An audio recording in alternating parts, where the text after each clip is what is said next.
可能做咗 BB 時代例外。OK， 咁咧我哋就重新開始，好唔好啊？嗱，咁咧上回就講到，原來初期嘅基督徒咧，到呢個唔 OK 喎，死火啦！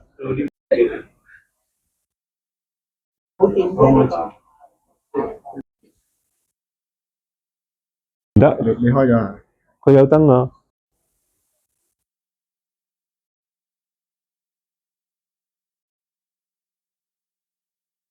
即係聽咗機，可能我哋上上落落蹬佢都唔定。咁啊，再食3次。好得啦 ，OK， 唔該晒。係佢唔得喎，似乎得。嗱，上次咧就講到第5章咧，講到兩種嘅理論，係一種咧就人類會越嚟越進步啦，另外一種講呢個世界好邪惡，因為係物質嘅，因為係短暫嘅，會扭壞嘅，係嘛？咁所以咧佢哋覺得唔好嘅，即係一個覺得會越嚟越好，一個會越嚟越差嘅一個講法。但原來初期基督徒咧就兩種講法都唔接受嚇，佢哋覺得呢個世界唔會自己變得越嚟越好嘅，需要上帝去做啲嘢去更新佢咧，先至會能夠翻正軌或者變翻上帝嘅心意咁樣。佢哋都唔相信呢個世界因為係物質嘅緣故，因為係受造嘅緣故咧係邪惡嘅，係敗壞嘅。因為咧上帝做佢嘅時候係佢哋話講咗係好噶啦嚇，咁所以佢哋呢班嘅初代基督徒亦都唔相信呢個世界係分為屬物質嘅、屬靈嘅，一個係壞嘅，一個係好嘅，一種二元論嘅講法，佢哋唔接受嘅。反而佢哋覺得上帝復活日為耶穌所做嘅事情，俾佢一個新嘅生命，帶嚟一個新嘅創造咧，係會為所有信佢嘅人同埋世界咧嚟到去做喺佢哋身上。於是我哋就話新約聖經裏邊咧，保羅書信同埋啟示錄會好集中地講到我哋基督徒呢個未來嘅盼望咩一回事啦。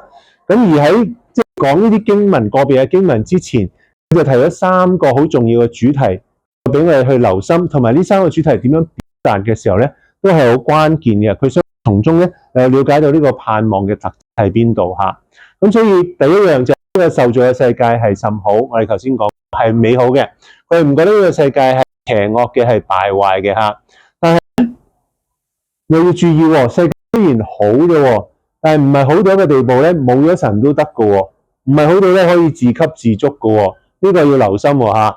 咁咧佢只係一個受造物，佢亦都唔係上帝，亦都唔係上帝嘅一部分嚇。唔同泛神論嗰啲嘅講法，係咩地方你都係神嚟嘅，咩地方你都可以揾到神嘅，唔係啊，唔好誤會嚇。咁做受造之物嘅高峰係人啦，因為上帝將佢嘅形象擺喺佢身上邊，吹一口氣入佢嘅鼻孔，佢成為有靈嘅活人係嘛。而因為呢個形象嘅緣故，上帝真係俾咗人一個好尊貴嘅身份嚇。人可以喺敬拜上帝嘅時候，將上帝呢個形象反映翻俾佢，亦都可以喺代理上帝管治呢個世界嘅時候咧，讓造物從我哋身上面見到上帝嗰個嘅智慧同埋美善嘅喎。原本個設計係咁嘅喎嚇。咁當然人犯咗罪之後就即係另外一個故事啦。第二就係邪惡嘅本質啦嚇。嗱，如果我哋咧相信即係呢個世界真係有邪惡，我哋都唔使相信啦。你日日打開報紙都會見到啦，係嘛？邪惡因為之所以為邪惡，唔係因為佢係被造之物喎嚇，亦都唔係因為佢喺神以外，更加唔係因為佢係屬物質唔屬靈，或者佢係好短暫。呢啲都係覺得呢個世界係敗壞嘅人嘅一啲嘅諗法。咁點解佢會有邪惡？邪惡係咩咧？咁嗱，首先講下一般人覺得呢個世界好短暫，有春就會變夏，夏就會變秋，秋就會變冬，係嘛？我哋成日都一日就經歷咗呢啲嘢㗎啦。喺 Calgary， 咁呢個短暫性係冇問題嘅喎，本來都已經有㗎咯喎。甚至有啲人話上帝設計人嘅時候，本來係咪唔使死咧都唔知嘅喎，冇講到嚇。即係因為呢個世界有一種短暫性啊，所有嘢都好快就會變，好快就會變係嘛？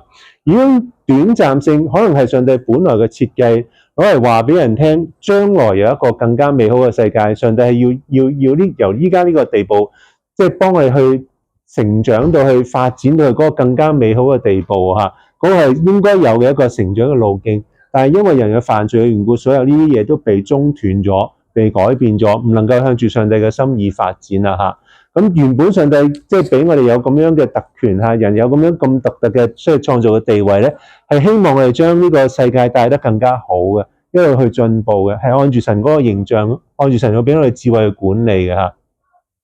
咁所以呢個就係即係嗰個嘅即係最帶嚟嗰個後果啦。呢個邪惡進入咗嚟世界啦。呢個短暫性亦都有一個好處嘅嚇，唔會覺得呢個世界本身就係我哋要敬拜，就係我哋要追求，就係我哋嘅一切。因為佢可能如果太好太完美嘅時候啊，日日都好似點咧？即係中國人啲成語係嘛？四季如春嘅係咪？跟住日日都咁溫暖嘅，日日都係花香常漫嘅，即係日日都係有春天嘅美景、夏天嘅美食、秋天嘅火鍋，同埋即係唔好繼續講佢，即係呢啲嘢嘅時候，咁你就覺得呢個世界好好啦，我哋使乜上帝啫係嘛？就會將佢變成咗一個我哋嘅偶像嚇，覺得呢樣嘢就係我哋需要，唔係上帝係我哋嘅需要咯啊！所以呢個作者點出一樣好重要嘅嘢，邪惡係咩嘢咧？邪惡唔係呢個世界，邪惡係因為人有反叛上帝，去敬拜一啲唔係上帝嘅偶像，而帶嚟嘅一啲嘅破壞，將邪惡釋放到呢個世界裏邊，犯罪使到人嘅即係本身唔知係咪因為肉身都有死亡嘅緣故，而家呢個死亡多咗一層意義，就係靈性嘅死亡。而我哋要注意一樣嘢喎，聖經講到死嘅時候咧，從來都唔係講你斷氣啊、大腦腦幹死亡啊呢啲咁 technical 醫學性嘅即係定義嘅喎。上帝講到死嘅時候，從來都係講到一種分隔嘅喎。大家記得佢同亞當夏娃講：你呢個嘅即係分別善惡樹嘅果子，你唔好食，食嘅就只你就一定死係嘛？佢點死法啊？最後，即係我唔係叫你同我講，即係亞當夏娃嘅死因係咩啊？即係佢最後嘅結果就係俾人趕出伊甸園啊嘛。exile 趕逐、流放、流散呢一種嘅結果咧，其實就係講到嗰種嘅死嘅狀態，同上帝同呢個生命之源分開，就唔係講我斷咗氣啊，或者係點樣啊，就嗰個係另外一回事。咁所以呢個與神隔絕嘅狀態就進入咗呢個世界。咁如果我哋敬拜偶像唔係敬拜神嘅時候，神先係一個生命之源啊嘛。如果我哋敬拜嗰啲唔係神嘅嘢，變咗我哋就唔係同呢個生命之源有聯繫嘅時候咧，咁我哋就冇辦法，即係只有一個結果啫，就係死亡啦，係嘛？因為我哋唔能夠由上帝嚟維持我哋嘅生命，延續我哋嗰個生命，呢個係嗰個關鍵嘅地方嚇。我轉唔到喎。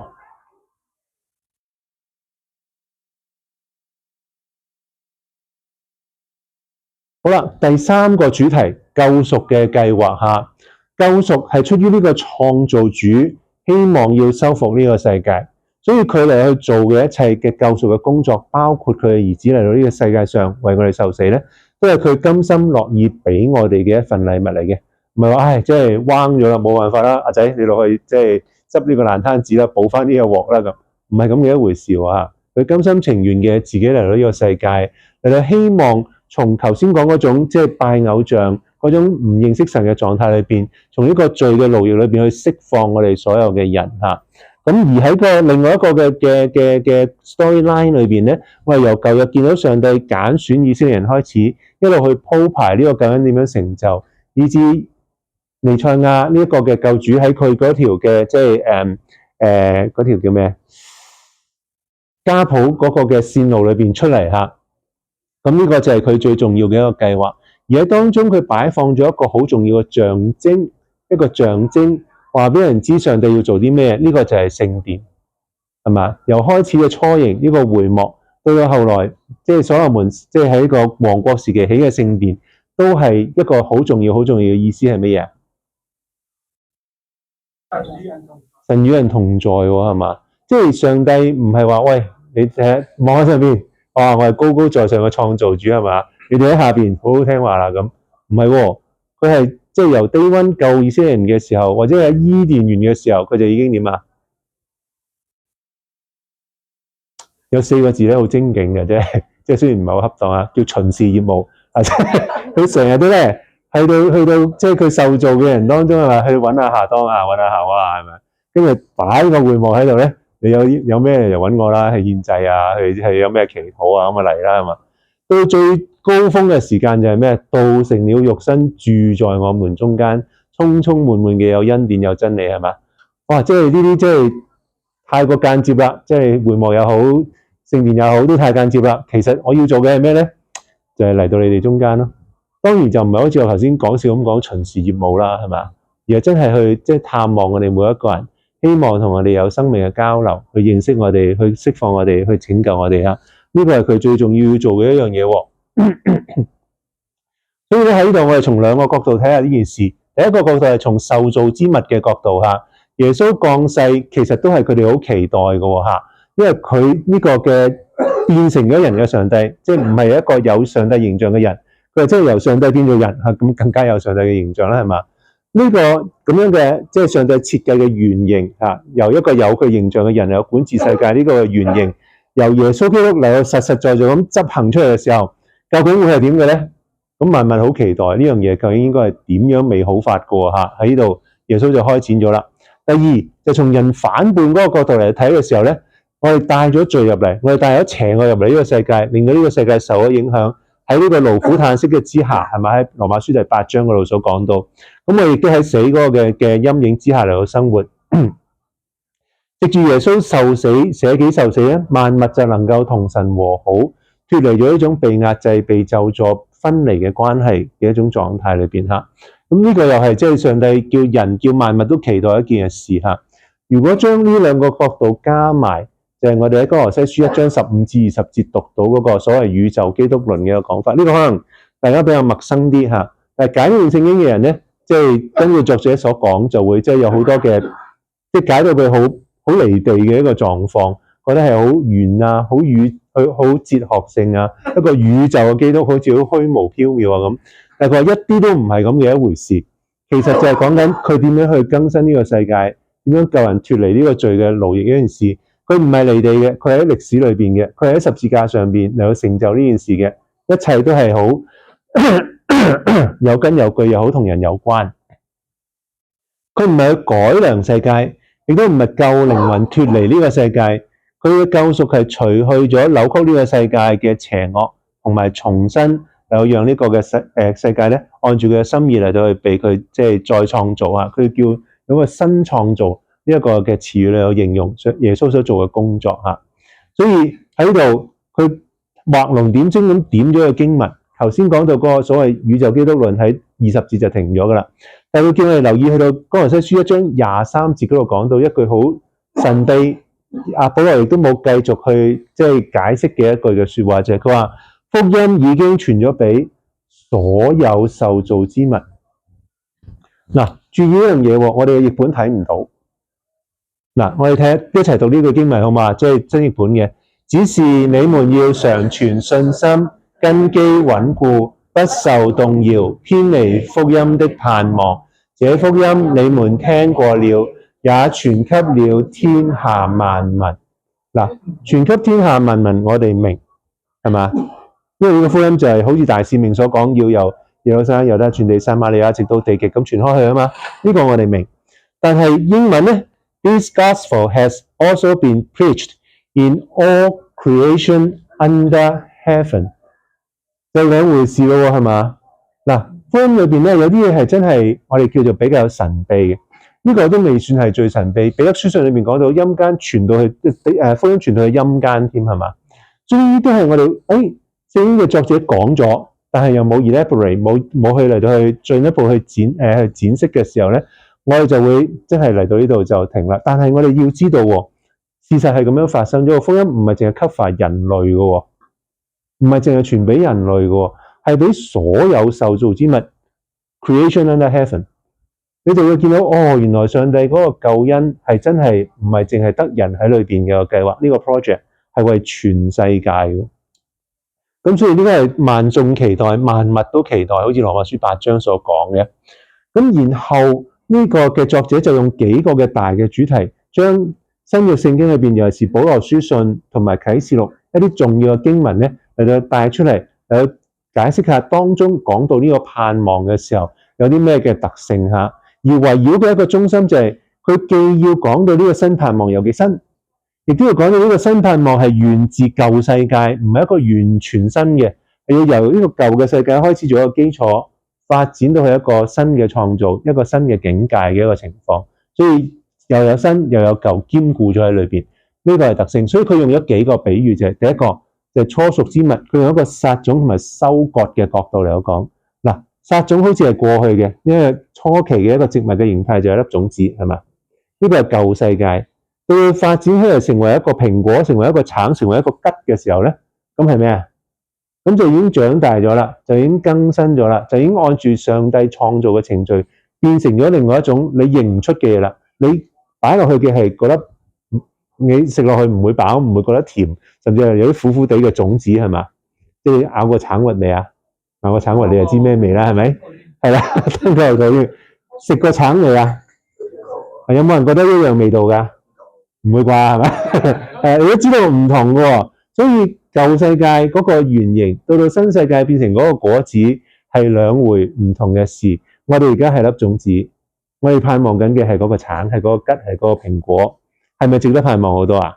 係咪真係好有意思啊？將來係嗰一回事喎。於是佢開始講嘅時候就講呢個初熟之物嚇。以色列人有個嘅規矩就係佢哋要將初熟之物獻俾上帝，係嘛？呢個係佢哋嘅祭嘅其中一個，即係獻祭裏邊其中一個祭物嚇。呢個預示咗上帝俾佢哋嘅唔單止係呢個初熟，即係第一浸嘅收成喎。因為你就有第一隻，你有咗第一浸收成之後，你獻上感恩，上帝就更加排山咁倒海咁喺之後咧，俾更多嘅豐收嘅農作物俾你，係嘛？呢個係初熟之果要預示嘅後來嘅豐收啊嘛，係嘛？佢哋咧逾越節獻大麥，喺五旬節獻小麥俾上帝嘅嚇，因為嗰啲係嗰啲嘅農產品收成嘅時間。但係其實除咗有呢個農忙，有個農耕嘅時令限制咗佢哋幾時獻咩之外咧，喺慢慢以色列嘅歷史發展嘅期間，上帝都將嗰個救恩歷史嘅過程嵌咗入呢啲節期裏邊嘅喎。例如喺逾越節嘅時候發生咗一件好大嘅事，就係佢哋出埃及，係嘛？食逾越節嘅羔羊，呢個好重要。去到新約嘅時候，更加喺上帝即係嘅兒子耶穌，更加逾越節附近就嚟到去釘十字架，係嘛？佢更加將五旬節後來嗰個嘅即係五旬節，即係逾越節之後50日啦，一旬就10日啊嘛，五旬即係50日，即係逾越節之後50日就係呢個原本係五旬節嘅時間。耶穌好似將佢濃縮咗咁，係嘛？將佢變成咗佢3日之後就復活啦，就收成呢一個救恩啦，係嘛？好緊要喺呢個過程結合咗農業，結合咗救恩嘅層面，加埋起上嚟嘅時候，呢樣嘢喺舊約講先嚇，就講到上帝釋放以色列人，並且賜俾佢哋律法。呢件賜俾佢哋律法嘅事發生喺五旬節，就係佢哋去到西奈山嘅時候，上帝頒布俾佢哋律法嚇。咁為咗要實現對佢哋嘅一個承諾，就係我唔單止係即係救你哋，仲要俾一個應許之地你喺嗰度，你哋會有豐收，會有農作物嚟到即係供養你哋嘅人生嘅嚇。呢個係整套嘅即係救恩嘅計劃嗰個設計嚇。咁好啦，呢個咧，當呢個逾越節嘅意象唔單止喺舊約嘅歷史裏邊嚟到演繹，去到耶穌身上面又係點咧？咁佢係一個復活之人初熟嘅果子喎，即係話佢係行頭啫，佢唔係唯一嘅，即係話跟住會陸續有來係嘛？佢要領許多嘅兒子進入上帝嘅國，即係大家各位咯，係嘛？你哋都係呢個初熟果子之後，上帝要收成嘅果子。我哋同佢一樣，初熟嘅果子係點樣，後來嘅果子都係點樣。耶穌係身體復活，我哋都要係身體復活。耶穌進入天國，我哋一樣要進入天國，係嘛？冇分別嘅呢個，只係先同後嘅一個嘅情況。咁之後會有更多就係我哋啦。佢喺逾越節之後嘅前後受死復活，擊敗咗罪同埋死，呢個最強大嘅奴隸主。如果你用翻出埃及事件喺度做類比嘅時候，係嘛？當時埃及係最大嘅奴隸主啦，今時今日就係罪同死啦，係嘛？耶穌基督嘅復活嘅身體就解釋咗基督徒復活身體嘅本質啦。我哋上兩堂講過啦，會同而家 version 1有啲唔同，係嘛？即係耶穌能夠食嘢，但係佢應該唔食都冇問題。佢能夠突然間消失，又能夠突然間出現，個樣又未必係你刻意，即係你唔刻意嘅時候，你未必一下子認到。等等嗰啲，我哋唔再舊事重提啦。我哋講過啦，係嘛？即係我哋就會即係成為咗一個唔同咗嘅一個身體嘅體質，而呢個變化都唔係一種自然變化，即係唔係演化論可以解釋嘅，亦都更加諾斯底主義覺得呢個世界係敗壞，物質係邪惡，解釋唔到，因為如果唔係上帝就唔 keep 呢個身體啦，係嘛？直頭係廢咗佢算罷啦，係嘛？但係唔係喎，上帝 keep 翻佢，但係更新佢喎。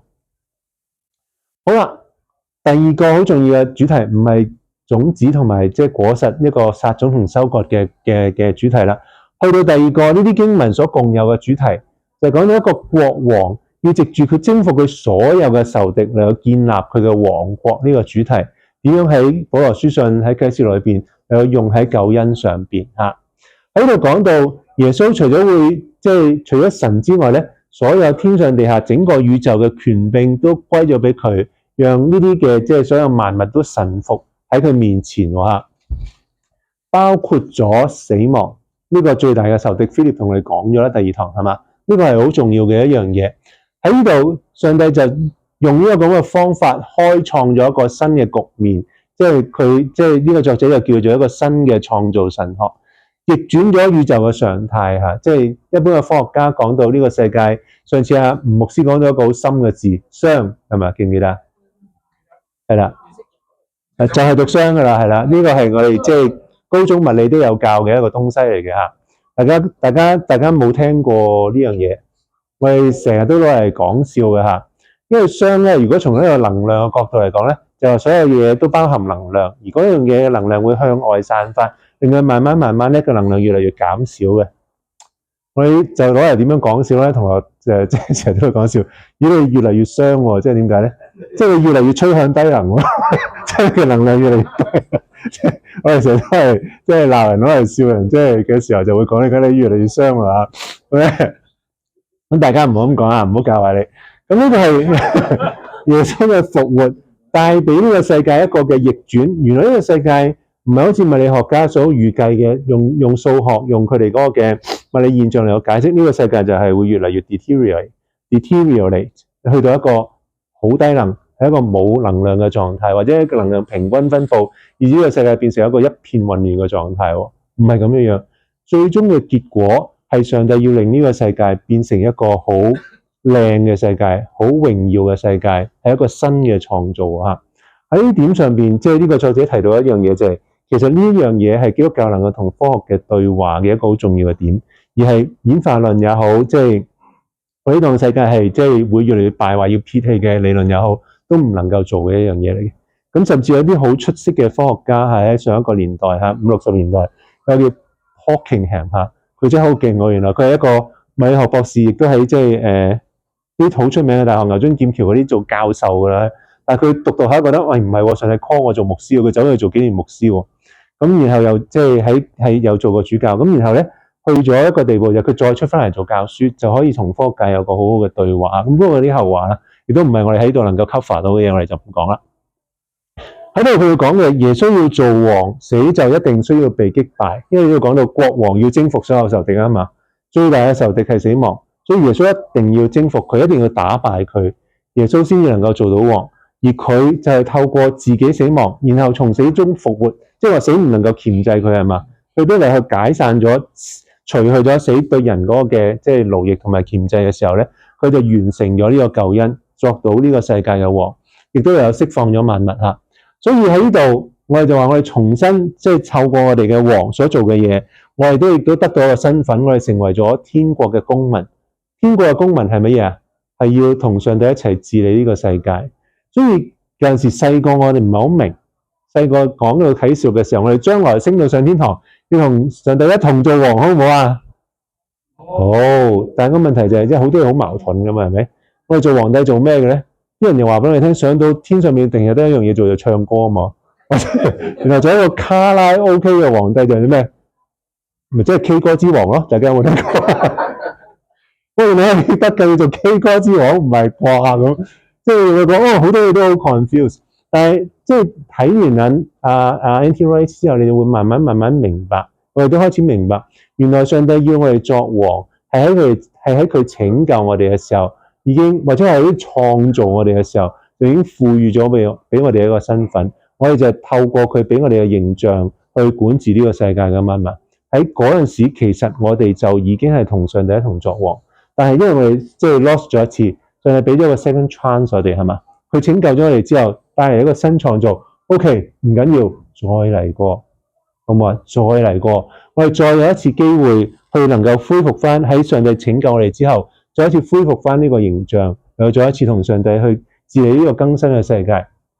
所以耶穌講嘅比喻唔係冇 point 㗎係嘛？嗰個領5000嘅、領2000嘅，耶穌讚完佢哋又良善又忠心之後講咩啊？因為你就不多嘅事上有忠心。我要派許多嘅事俾你管理，治理世界好忙㗎係嘛？有4個字攞嚟形容皇帝噶嘛，係叫咩啊？日理萬機係嘛？即係你如果唔明呢個4個字點解咧，你可以用現代啲嘅講法，就係忙到抽筋係嘛？就係咁解啊嘛，好鬼多嘢做咁，我哋治理一個國家係咪啊？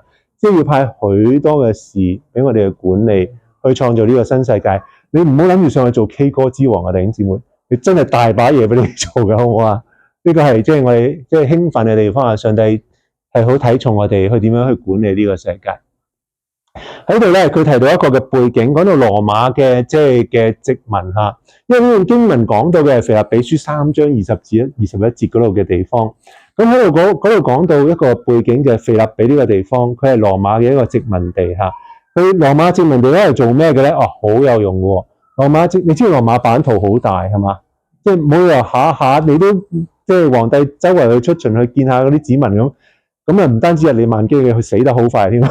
即係攰到佢忙到佢搞唔掂，佢仲要好忙去打仗噶嘛？啲凱撒係咪？邊有咁多時間做呢啲嘢咧？嗱，殖民地嘅影響力就係將羅馬管治文化延伸到嗰啲地方，係嘛？呢個就係屬於羅馬噶啦，從此即係啲殖民地嘅即係意識，咁大家就要效忠於凱撒啦，係嘛？凱撒亦都會俾好多嘅好處大家嘅等等。呢個係第一個嘅即係作用嚇。第二個更加重要嘅作用就係，如果所有嘅即係戰士嚇羅馬即係攻城略地，即係吞併四方嘅啲戰士退休都翻晒羅馬嘅時候，就大件事啦。呢班就會逼爆個羅馬不特止，仲要咧佢個個都好好打噶嘛，而退咗休又好得閒噶嘛，好好打又好得閒嗰啲人成日都喺你面前行嚟行去咧，你就好唔安全噶啦，係嘛？一個唔覺意嗰班人話：喂，呢個皇帝都唔係好掂喎，不如我哋幾個搞掂佢自己做啦。你就大件事啦，係嘛？所以呢啲老兵佢哋分派咗去其他嘅地方。打到腓立比嘅時候 ，OK， 你喺嗰度退休啦，你喺嗰度耕田啦，你喺嗰度落地啦，我哋即係俾好多嘅優惠你喺嗰度做嘢啦咁。嗱，呢個係另外一個有分散人口嘅方法喎，所以殖民地都好重要。呢個就係即係腓立比當時嗰個角色啦嚇。咁而耶穌基督降臨喺呢個世界上面，會改變咗我哋嗰個狀態嘅。嗱，你打完仗之後咧。就會咁嘅。羅馬有2種兵團，一種叫 legendary 嚇 ，legendary 嗰啲通常都係公民先做到嘅，所以佢就唔需要攞 PR 噶啦，佢已經係 citizen 嚟噶。咁而另外一種 auxiliary 嘅咧，即係輔助兵咧，佢多數都唔係一個正規軍嚟嘅。咁佢做夠25年嘅時候咧，即係通常啫都唔一定。呢個嘅軍功咧，羅馬就會用一個 citizen 嘅方式嚟到去頒俾佢，你就係我嘅公民啦。你就享有公民嘅權利啦，而且呢個公民嘅權利咧，能夠俾埋你嘅太太，俾埋你嘅家人、你嘅仔女，佢全部都成為公民，有一定嘅特權嚇喺裏邊嘅，咁就真係好唔同嘅喎，即係由 PL 直接跳 citizen 嚇，幾好咧咁。呢個就係佢哋嗰個嘅即係優惠。耶穌俾我哋嘅改變都有啲似喎，係嘛？我哋而家喺罪裏邊，喺即係同上帝疏離隔絕嘅狀態裏邊咧，上帝會改變我哋嗰個情況，令到我哋嘅身體似佢喎，係嘛？呢個係使到萬物歸順佢嘅新創造裏邊其中一樣嘢嚟嘅。我哋會唔同咗啦，即係啲老兵退咗休，我哋會有多一個好唔同嘅身份，我哋更加有一個更加好唔同嘅身體添嚇。好啦，第3個好重要嘅主題咧，就係上帝會成為萬物嘅一切。嗱，呢個要小心聽，我先就睇嘅時候都唔係好明，再睇我就會明多咗啦。佢話，當我哋接受即係越嚟越進步嘅演化論，或者係甚至係泛神論嘅講法，知唔知咩叫泛神論啊？即係咩都係神嚟嘅，咩都有神喺裏邊嘅咁。呢種講法嘅問題就在於嗱，呢個唔係唔啱，應該嗱小心聽我。上帝將來要做嘅嘢就係 exactly 呢樣嘢啦，佢要充滿萬物啊嘛，係 everything of everything， 係 everything 係 all thing in all， all in all。上帝會變成喺一切嘅萬物裏邊。不過呢個係將來上帝更新咗呢個世界之後先至會發生嘅一件事。而泛神論或者係呢種演化論嘅人覺得而家萬物裏邊就已經有神或者係神呢樣嘢咧，就將而家呢個有邪惡敗壞咗嘅世界同神連結咗一齊，咁就即係變咗將神拉咗落水啦，係嘛？即係上帝係咪創造邪惡啊？上帝本身係咪邪惡啊？等等呢啲嘅問題就會變得糾纏不清噶啦。咁而我哋就話，我哋要搞清楚，係上帝會變成 everything in everything，但係將來咯。咁呢個我哋要記得，佢係戰勝咗死亡，戰勝咗邪惡之後，呢個上帝會成為萬物嘅一切，先至會發生嘅。好啦，喺度咧就會令我哋諗起另外一個問題，就係嗰啲嘅唔相信呢樣嘢嘅人會問嘅一個問題啦。即係譬如嗰啲覺得世界唔好嘅人，佢會有個邏輯問題，呢個邏輯問題又衍生咗一個道德嘅問題喎。佢話嗱，你話神唔係萬物啊嘛，係咪？神係創造萬物啊嘛，咁會有一個問題嘅喎。第一，嗱，我哋呢個叫三段論嘅推演方法啊。第一，上帝係美善嘅，大家都冇問題啊，係嘛？英文嘅語言 God is good，good 係上帝呢個名嘅詞根嚟嘅，所以呢個係好重要嘅一個嘅，即係上帝嘅名嘅意思，佢就係 good 啦。第二咧，你話造物唔係上帝啦嘛，係嘛？咁邏輯上就即係啲造物唔 good 咯，唔係 good 咯，佢唔係上帝啊嘛，係嘛？佢咪唔係 good 咯？嗱，如果佢一個上帝做一啲唔係 good 嘅嘢出嚟，咁佢咪唔係一個 good 嘅上帝咯 ？good 嘅上帝點會做啲唔 good 嘅嘢出嚟啫？係嘛？你明唔明個邏輯啊？嗱，邏輯好玩嘅地方就喺呢度啊！呢個叫三段論嘅推理喎。好啦，大家傾下，咁你點樣拆咧？明唔明頭先個邏輯先？呢樣嘢幾好玩㗎嚇！神最初造萬物，佢都話係好㗎嘛。係。咁點解造物不是神，所以不會善？嗱，呢句咧 B 呢句你問得好啦。頭先我就講啦，因為有啲人覺得呢個屬靈世界同物質世界係分開㗎嘛，佢哋覺得呢個物質世界係敗壞係邪惡㗎嘛。咁而我哋又話咩啊？我哋唔相信泛神論喎，即係唔係呢個世界都有神喺度嘅喎。而我哋話只有神係好嘅時候，咁你話嗰啲嘢唔係神喎，咁即係嗰啲嘢唔好咯，係嘛？咁如果係咁嘅時候，既然嗰啲係唔好嘅話，神又做啲唔好嘅嘢出嚟，咁佢咪係一個唔好嘅神咯？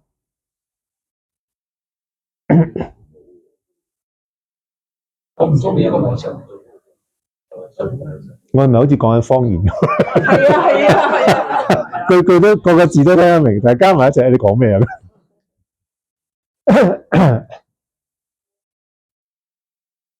點算咧？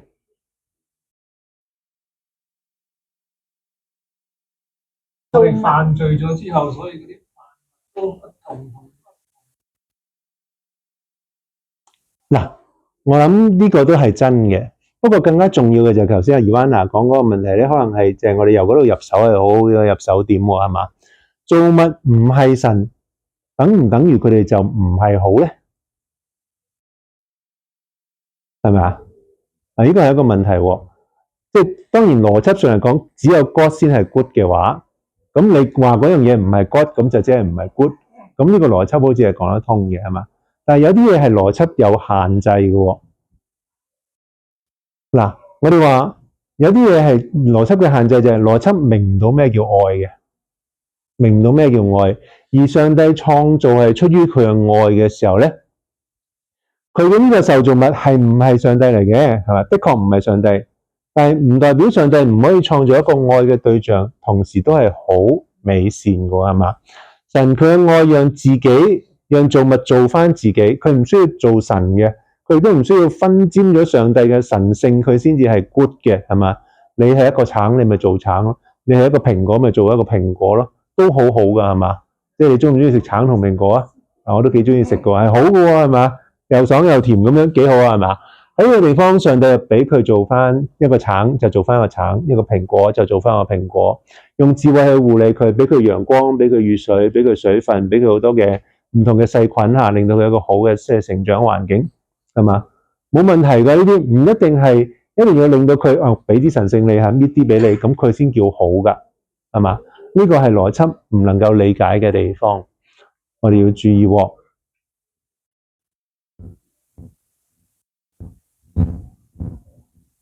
係啦，神嘅旨意最後就係要使到佢嘅同在同埋愛咧，充滿成個嘅受造世界嘅嚇。我哋一齊讀以賽亞書11章呢句經文啦。在我整個聖山上面，這一切都不行傷害或毀滅之事，因為認識耶和華的知識要充滿大地，好像海水覆蓋海洋一般。問題嚟啦，海水點樣覆蓋海洋㗎？係咪好深咧？係啊，海水咪就係海洋咯。你講得好好啊！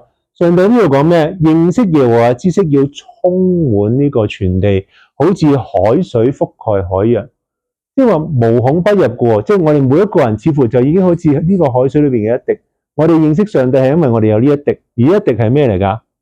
係上帝或者係認識佢嘅知識喎，係嘛？呢個係好重要，即係佢變成萬物嘅一切，就好似佢已經滲咗入所有世界嘅物種裏邊，所有嘅元素裏邊，成為咗我哋一部分。我哋冇人需要去再問人，喂，上帝係邊個？亦都唔需要教你嗱，話俾你知上帝係邊個啦。大家都好似已經有咗呢一個部分，成為咗我哋嘅 DNA， 成為咗我哋一個嘅部分一樣，係嘛？所以呢度最後講到世界之所以美好，因為佢指向未來，最終要俾神充滿咗、滲透咗，係嘛？呢個係上帝設計嘅時候嘅一個嘅原意嚟嘅喎。sorry， 撳錯掣，我咪跳多咗張。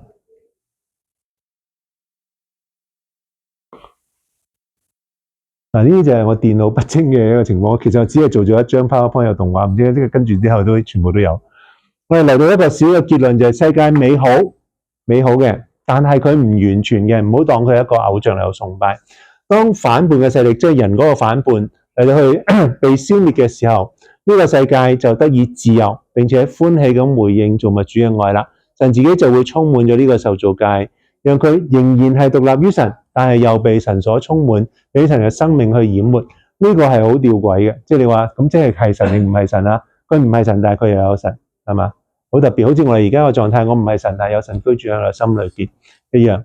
呢個嘅完全嘅自由同埋完全嘅聯合，即係佢又係自己，所以佢咪完全自由咯。佢係完全嘅聯合，因為上帝已經成為佢一部分，佢喺上帝裏邊啊嘛，唔會互相抵消，亦都唔會互相抵觸嚇，而係互相嘅歡慶，彼此嘅成全，好開心。我哋能夠喺上帝嘅生命裏邊嚟到一同嘅繼續存在，繼續嘅生存啊！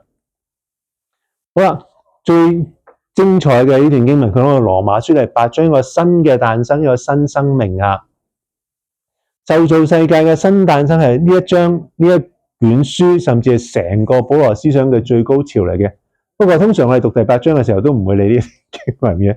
我哋讀第8章嘅時候係講到上帝嘅愛最精彩嘅地方係咩啊？誰能使我們與基督的愛隔絕呢？係嘛？難道是患難麼？是困苦麼？一路咁數啊！呢啲都不能叫我哋與基督嘅愛隔絕，因為呢個愛係喺神裏邊嘅，我哋就會好開心啦。但係其實之前嘅經文講到咩啊？萬物一同勞苦嘆息，等候得贖嘅日子，係嘛？其實嗰度先係我哋頭先好寶貴嗰段經文嗰個 context 嚟嘅喎。唔單止我哋想有更新受造嗰一日，成個世界都等緊㗎。而喺呢個過程裏邊，我哋唔好忘記咗佢，唔好甩咗嗰個萬物出嚟喎嚇。所以我哋要睇翻喺呢度描述咗兩個嘅圖像嚇。第一個係出埃及受造嘅世界，好似以色列人喺埃及嘅時候一樣被奴役。頭先我哋嘅經文我哋都讀咗啦，係嘛？喺未來嘅時候，成為咗肉身嘅人，只要降臨咧，要人類獲得佢哋嘅真正身份，即係一個恢復翻有神形象、未敗壞、未犯罪、未拜偶像之前嗰個身份嚇。就係喺復活日發生喺耶穌身上面嘅事，都發生喺所有信嘅人身上面啦。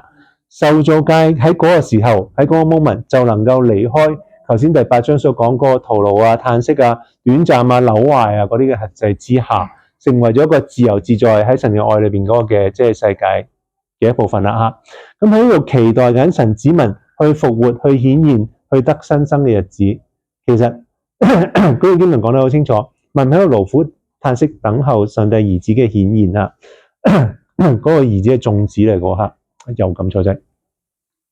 呢個新生嘅圖像去到第2幅嘅圖畫，除咗出埃及，就講咗一個生產之痛嘅圖像係嘛？即係代表呢個新世界嘅顯現咧，包括咗呢個新世界嘅內容咧，包括咗受造嘅世界啦，22節教會啦，23節同埋聖靈喺當中。描述嘅唔係好簡單嘅，由 level 1去到 level 2，我哋叫升 level 嚇，即係一個由世界由而家 version 1變得好啲啦，好似演化論嗰啲人講，即係科技進步咗啦，去到第3步啊有機械人啦，去到第4步啊有 AI 啦，咁越嚟越好，唔係呢個層次嘅意思喎，而係講到一個好劇烈、好戲劇化嘅情況，就好似阿媽生仔咁。阿媽生仔咧就唔係佢生粒蛋出嚟先，跟住孵咗啊變咗雞仔啊，越嚟越好啦，越嚟越大隻，有毛有翼啦，係咪？跟住又識行識走，唔係咁喎，係一個母體即係一個嘅胚胎從阿媽身體出嚟嗰下，好劇烈，會令到阿媽都痛到阿媽唔認得嗰種嘅情況，係咪？好辛苦嘅一個狀態，咁樣分離，咁又成為兩個主體嘅喎嚇。亦都唔係即係出咗嚟就唔使要阿媽啦，咁即係個仔就即係可以自由發展啦，唔係咁喎，而係既有保留舊嘅，但係新嘅面貌、新嘅生命又出現咗，係並存嘅，係成個關係、成個嘅即係家庭嘅環境都會唔同咗嘅，多咗個新成員啊嘛，係嘛？所有嘢都 refresh 咗，但係舊嘅咧，爸爸媽媽嗰輩咧仍然喺度嘅喎。用翻嚟去做呢個世界類比咧，上帝嘅新創造唔係要消滅呢個舊世界，要掉咗佢落垃圾桶燒咗佢，唔係咁，而喺呢個基礎上邊，然後帶入一個新嘅創造，令到我哋經歷一啲上帝俾我哋完全唔同嘅事情。咁呢個係即係好唔同嘅，即係唔係慢慢變得更加好，亦都唔係變得更加差嘅一個嘅理論咧，可以解釋到嘅喎嚇。最後咧，佢就用結婚嚟到形容啦，天同埋地嘅聯姻係一個結婚嚇。新耶路撒冷即係教會會由天裏邊降下，即係呢個係啟示錄21章嗰度所講嘅，好似裝扮好嘅新娘咧，預備好與迎見丈夫。於是我哋就話，我哋再諗一諗，我哋一路以嚟所諗嘅，我哋已經最後嘅基督徒嘅盼望，唔係靈魂升天去返天堂喺度唱歌仔嗰個情況，而係即係亦都唔係戰兢啊！上帝審我嘅時候會俾一個咩 grade 我咧？係咪僅僅合格咧？係咪好似火裏面抽出嚟嘅一根柴咁黑口黑面燶晒，咩都冇，咩榮耀都冇咧？咁唔再係呢種咁嘅情況，而係另外一種嘅狀態啊！喺呢個狀態裏邊，上帝同埋世界、靈魂同埋身體、天同埋地，最後唔係要分開，最後係要好好嘅去緊密咁合埋一齊。呢個亦都係點樣去回應主禱文嘅一個最終嘅答案，就係天國降臨，係咪？願你嘅國降臨啊！願你嘅旨意行在地上，如同行在天上。呢個就係最終實現嘅時刻，因為天國已經降臨喺地上面，上帝嘅旨意就喺度嚟到頒布，嚟到被遵行，係嘛？喺度亦都應咗以弗所書1章10節嗰度所講嘅，神嘅旨意同埋應許係喺基督裏邊聯合天上邊同埋地上邊嘅萬物嘅。亦都係創世記第1章嗰度講到男同女代表上帝管治呢個世界一個終極嘅實現嚇，喺嗰度我哋又再領受翻呢一個咁嘅使命嚟到同上帝一齊管治啦。亦都係上帝宏大旨意嘅最後實行，擊敗廢止死亡，拯救呢個受造界脫離朽壞嘅轄制嚇。天同地兩個嘅即係兩端咧，係為咗彼此而建造，最後嘅結合，唔係要分開，唔係一個高過另外一個係嘛？正如男與女最後都係佢哋嘅結合。係值得慶祝嘅，即係婚禮啦，係嘛？呢個亦都係受造界嘅記號啊！天與地結合，表示上帝嘅計劃正係喺度向前進行緊，終於都回復正軌，按佢嘅心意嚟到去實行啦。好，呢個做咩嘅咧？就係我頭先講嗰樣嘢啦。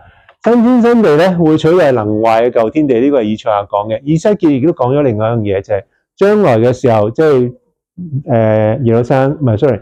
以色列由被擄嘅地方歸回到去猶大地嘅時候咧，嗰個復興嘅景象，唔知大家有冇印象？由40章講到第48章嚇，一段好悶嘅經文，即係因為佢睇度講點樣分地啊，啲祭司又點啊，即係好多嘅規條啊咁。你睇完之後真係有啲想瞓嘅。不過其實嗰段經文好緊要，亦都好精彩嚇。但係今日唔係講呢樣嘢，今日要講嘅就係佢講嘅係好着重。嗰個聖城係點樣劃法嘅？點樣唔同嘅區隔？有咩嘅聖潔嘅程度嘅分別嚇？好四方嘅嗰個城，但係嚟到新約啟示錄嘅時候，去最直接講到呢個新天新地裏邊嘅聖城嘅時候，即係嘅情況嘅時候咧，都係好反高潮嘅。約翰佢話咩啊？冇聖殿嘅喎，冇聖殿嘅喎，係嘛？點解啊？嗱，我哋開始嘅時候咪講咗咯。上帝由 day one 就巡視業務噶啦嘛，係嘛？咁裏邊有會幕係啦，有聖殿。冇錯啊！佢而家都唔使啊，佢而家都已經喺度，成為咗成個世界嘅一個中心，亦都係每個世界無所不在嘅一部分。所以就唔再需要聖殿咯喎！呢個真係好重要。所以呢個嘅即係作為一個將來指標用嘅聖殿咧，喺到時實體已經嚟到，就唔再需要指標啦，係嘛？即係路牌指你去嗰個地方，你已經到咗咯。咁對路牌對於你嚟講意義就唔大咯喎，係嘛？咁所以就唔需要啦。喺度神同埋佢嘅百姓同住，用愛嚟去充滿咗呢個新城嚇，呢個嘅聖城嚇，即係使到蘊含佢恩典同埋醫治嘅生命河咧，喺呢個城裏邊流到去列國。呢個係啟示錄21章嗰度所講，有河從寶座下邊流出嚟，大家記唔記得？嚟到去能夠醫治去醫治萬民。呢個係好重要嘅一件事。聖殿指向咗喺新創造裏邊俾得救之人嘅計劃，佢哋會用新嘅方式嚟到去宣揚、去歡慶、去擴展神榮耀嘅愛，而唔係淨係做 K 歌之王。呢個係大家要記得嘅一樣嘢嚇。唔知點解冇最重要嘅 Charlie Brown 喺度嚇，不過唔緊要。好啦，喺度嚟去總結啦。咁新約關乎宇宙未來盼望嘅圖畫係用耶穌嘅復活做基礎，而且係俾全世界嘅，唔單止係俾人類嘅。喺造物同埋神嘅主權又有智慧嘅統治之下，朽壞同埋死亡會被除去。新創造嘅誕生比而家嘅創造咧會更加美嘅，而係嗰個美法唔係抌咗舊創造，而係好似阿仔喺阿媽個肚度出咗嚟之後，有一個新生命，有一個好開心嘅家庭建立咗起嚟嗰個情況一樣。所以受造世界需要嘅唔係將佢抌落垃圾桶，亦都唔係將佢升咧變得更加好，而係一個拯救同埋更新，係從死裏復活嘅耶穌所應許，亦都能夠保證做得到嘅，就係全世界引頸以待嘅呢個新盼望啊！呢個好重要，所以喺度最後，希望我哋都好似萬米一樣，熱切期待呢個天國降臨到人間嗰日，亦都喺呢個過程裏邊咧，去殷勤預備主再來。大家係咪都係諗住去嗰度啊？呢樣呢個係巴西電先隊係安排緊嘅一樣嘢啊！好，有冇問題？唔好意思，我哋遲咗開始又遲咗完。如果冇問題咧，就即係得一個問題啦，就係食得飯未啦，係咪？咁我哋一齊祈禱結束啦，好嘛？一齊即係多謝大家嚇。我哋天父，我哋多謝你，因為原來你為我哋預備嘅呢個救恩嗰個豐富嘅程度，係比我哋想象嘅更加之大。主要當我哋去再一次睇翻你俾我哋嘅盼望嘅時候，唔單止係我哋嘅心裏邊有平安喜樂，唔單止係我哋嘅靈魂得救，原來你係拯救我哋整個嘅人。要賦予我哋新嘅生命，要賦予我哋身體復活嘅呢個救恩，喺將來同你一同作王，又再一次嚟到去即係將你自己嘅愛嚟到去將呢個世界更新嘅時候，主要你都好難想象，以我哋而家嘅現況，我哋嘅有限，我哋嘅軟弱，點樣可以做到呢樣嘢？但係上帝你自己，佢係用你嘅愛嚟到去 cover 我哋，去幫助我哋，讓我哋能夠有呢個咁嘅福分嘅時候，我哋即係除咗感謝，就只能夠再係獻上感謝。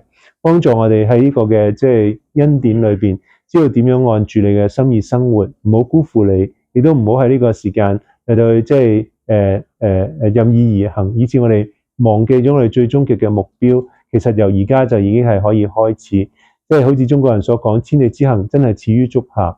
我哋如果唔係由而家就開始，會喺天國裏邊嘅時候，我哋真係冇辦法能夠教得準我哋嘅心嚟到向住你，嚟到按住你嘅心意而行。我哋求你就咁樣引導我哋，幫助我哋，如果有呢個盼望成為我哋人生嘅一個定位，讓我哋平穩嘅時候，我哋記得我哋努力嚟到服侍；艱難嘅時候，我哋都唔忘記上帝你自己有美好嘅心意留咗俾我哋。我願主你咁樣賜福恩待我哋每一個。我哋禱告奉耶穌基督嘅名求，阿門。好，多謝大家，多謝。仲有。